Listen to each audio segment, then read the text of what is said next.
வணக்கம் நண்பர்களே, இது தமிழ் நண்பன் ஷார்ட்கட் சேனல். இப்போ நம்ம பார்க்க போகிறது municipality administration and water supply board. அதிலேருந்து ஒரு சின்ன தகவல் தான். என்ன அப்படின்னு பார்த்தீங்கன்னா, அதுக்கு நோட்டிஃபிகேஷன் கொடுத்துட்டாங்க, எல்லாருமே அப்ளை பண்ணியிருப்பீங்க, அது எல்லாமே தெரிஞ்ச விஷயந்தான். பட் தேர்வுக்கான டேட்டும் நமக்கு தெரியும். பட் இது வரைக்கும் படிக்காமல் கொஞ்சம் லேகிங்காக ரொம்ப அதில் ஒரு அவேர்னஸ் இல்லாமல் இருப்பீங்க. ஏன்னா நோட்டிஃபிகேஷன் அப்படின்றது வாரமோ மாதமோ வர்றது கூட கிடையாது. அதாவது சொல்லப்போனால் வருஷம் கூட வர்றது கிடையாது. எப்போயாவது ஒரு டைம் தான் நோட்டிஃபிகேஷன் அப்படின்றது வருது. ஸோ அந்த வரக்கூடிய ஆப்பர்ச்சுனிட்டி அப்படின்றது நம்ம தான் யூட்டிலைஸ் பண்ணி நல்லா யூஸ் பண்ணிக்கணும். சும்மா ஜஸ்ட்டு ஏனோ தானோ ஏதோ அப்ளை பண்ணோம், நமக்கு எலிஜிபிள் இருக்குது, நம்மளும் அப்ளை பண்ணோம், எப்போ எக்ஸாம் நடக்குதோ அப்போ போயிட்டு எழுதுவோம் அப்படின்ற கான்செப்டில் இருந்தீங்க அப்படின்னா கண்டிப்பாக வேலைக்கு அப்படின்றது போக முடியாது. ஏன்னா எல்லாரோட மனநிலையும் அப்படி தான் இருக்கும்.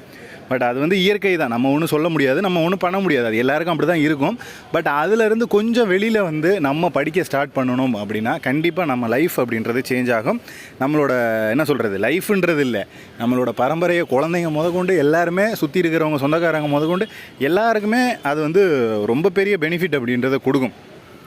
ஸோ முடிஞ்ச வரைக்கும் இருக்கக்கூடிய ஒரு 40 நாட்கள் 45 நாட்கள் டைம் இருக்குது அப்படின்னா அதை முடிஞ்ச வரைக்கும் யூட்டிலைஸ் பண்ணி படிக்க பாருங்கள். ஏன்னா உங்களுக்கு டைம் அப்படின்றது இப்போ தான் கிடைக்கும். இதுக்கப்புறம் பார்த்தீங்க அப்படின்னா நோட்டிஃபிகேஷன் இன்னும் ஒரு 3 வருஷமோ 5 வருஷமோ கழித்து வரலாம். 5 வருஷம் கழித்து வரும்போது நமக்கு ஏஜ் லிமிட் இல்லாமல் போயிடும், நமக்கு எலிஜிபிள் இல்லாமல் போயிடும், நம்மளால் அப்ளை பண்ணுற சுச்சுவேஷனில் இருக்க மாட்டோம், அப்ளை பண்ண கூட முடியாமல் போயிடும். ஏதோ சம்திங் என்ன வேணால் நடக்கலாம், யாருக்கு தெரியும் என்ன நடக்கும் எது நடக்கும் அப்படின்றது. பட் இப்போது இந்த வச்சிடணும் அப்படி படிக்க ஆரம்பிச்சிங்கன்னா தான் கண்டிப்பாக நம்மளால் ஜாபுக்கு அப்படின்றது கம்பல்சரி போக முடியும். ஸோ நிறைய பேரோட வீக்னஸ் இது தான். அதாவது இப்போ கொஞ்சம் லேகிங்காக இருக்கிறது தான் நிறைய பேரோட வீக்னஸ்.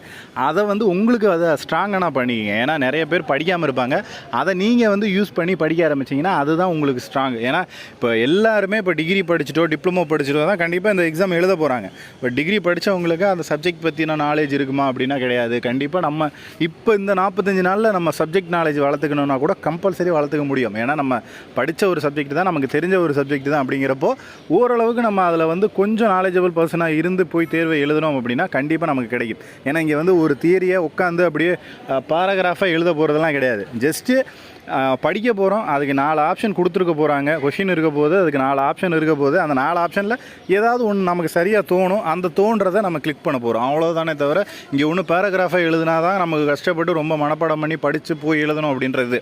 பட் 4 கொஷின், ஒரு கொஷின் இருக்குன்னா 4 ஆப்ஷன் இருக்க போகுது, 4ல் ஏதோ ஒன்று ஆன்சர் தான், கன்ஃபார்ம் 4ல் ஒன்று ஆன்சர் தான் இருக்க போகுது. அந்த ஒன்று எது நம்ம கண்டுபிடிக்க தான் போகிறோமே தவிர நம்ம ஒன்று தியரிட்டிக்கலாக படிச்சுக்கிட்டு போய் எழுத போகிறதில்ல. அதனால் பயப்படாமல் கொஞ்சம் ஓரளவுக்கு, அதாவது நீங்கள் மெட்டீரியல்ஸ் இருக்குது, நம்ம கொடுக்குற மெட்டீரியல்ஸே வாங்கினாலும் ஓரளவுக்கு எல்லா யூனிட்டையும் முடிஞ்ச வரைக்கும் கவர் பண்ணி படிச்சுட்டு போங்க. படிச்சுட்டுனா வாசிச்சுட்டு கூட போங்க. இருக்கிற 45 நாளில் ஒரு 3 வாட்டி நீங்கள் படித்து பார்த்தீங்கன்னு வச்சுங்க, அதவே ரொட்டீனாக ஒன்றுமே பண்ண வேணாம். உங்கள் மண்டையில் ஏறுது ஏறலை அந்த கான்செப்டே வேணாம், வாசிங்க. ஒரு 10 யூனிட் கொடுக்குறோமா, தனியாக 10 யூனிட் கொடுத்துருவோம், அந்த 10 யூனிட்டையும் வாசிங்க. மறுபடியும் ஒரு டைம் வாசிங்க, மறுபடியும் ஒரு டைம் வாசிங்க. ஒரு 5 வாட்டி நீங்கள் எக்ஸாமுக்கு முன்னாடி ஒரு 5 வாட்டி இந்த 10 யூனிட்டையும் வாசிச்சுட்டு போயிட்டு அங்கே தேர்வில் உட்காந்திங்க அப்படின்னா கண்டிப்பாக உங்களுக்கு ஆன்சர் அப்படிங்கிறது 100க்கு 100% தெரிஞ்சிடும். ஏன்னா நம்ம படிச்சிருப்போம், இங்கேயே படிச்சிருப்போம். ஒருவேளை இதுவாக இருக்குமா அப்படின்னு சூஸ் பண்ணுவோம் பாருங்கள், அது எல்லாமே சரியான ஆன்சராக தான் இருக்கும் கம்பல்சரி. ஏன்னா நம்ம ஆல்ரெடி இங்கே படித்து பார்த்துருப்போம், வாசித்து பார்த்துருப்போம், அது ரிலேட்டடாக கொஷின்ஸு பார்த்துட்டு தான் போயிருப்போம். அதனால் கண்டிப்பாக நம்மளால் ஆன்சர் அப்படின்றது ஈஸியாக பண்ண முடியும்.